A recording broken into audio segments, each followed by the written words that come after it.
This video shows how a user can customize the view of the task data in the project management app of Sumo Mobi. There are about 15 properties you can track on a single task. When you view your task data, you see a subset of the available properties, like you see it here.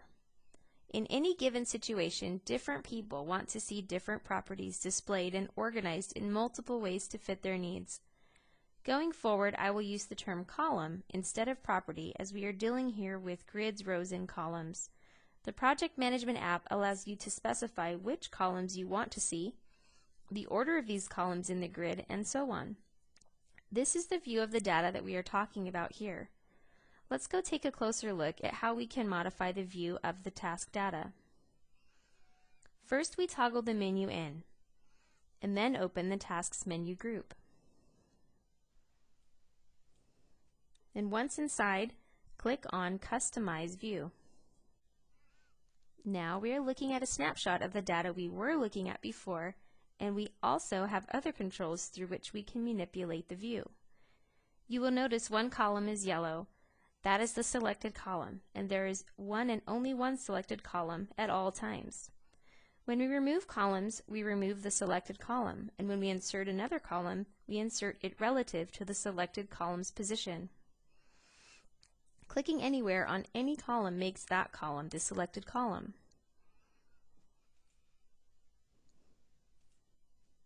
I don't want to see completed, but instead I want to see the actual completed date. I highlight or select the completed column. Then I open the Add Remove Column menu group. This allows me to insert or remove columns. I click on Remove Column. Now, as you see, the completed column has been removed. Now I want to insert completed date. I select Started because I want completed date on the right of started.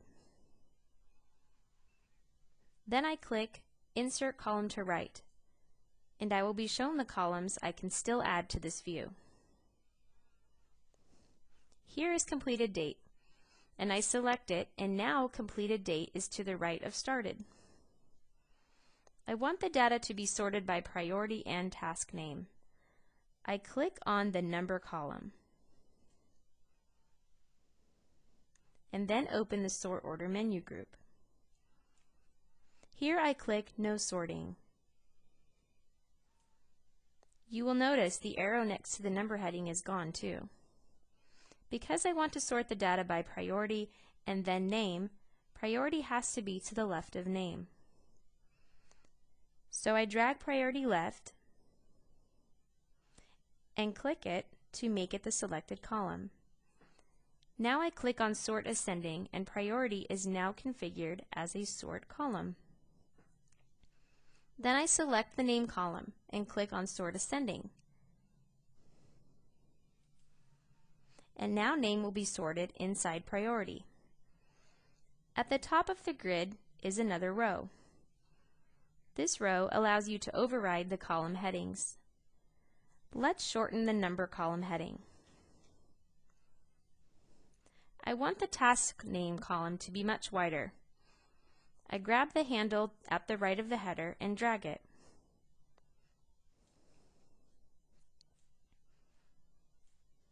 Now I want to give the view a different name. That I do in the page's header.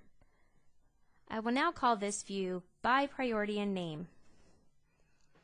Everything you saw here works exactly the same on touch devices. Assuming I am satisfied, I save the view. We don't need the menu, so we can hide it by clicking the menu button at the bottom. Now you can see that the rows are sorted by priority and task name. You can have as many saved views as you like. You can share views between users and projects, and you can switch between views by selecting the appropriate view in this drop-down. This concludes the view customization demo.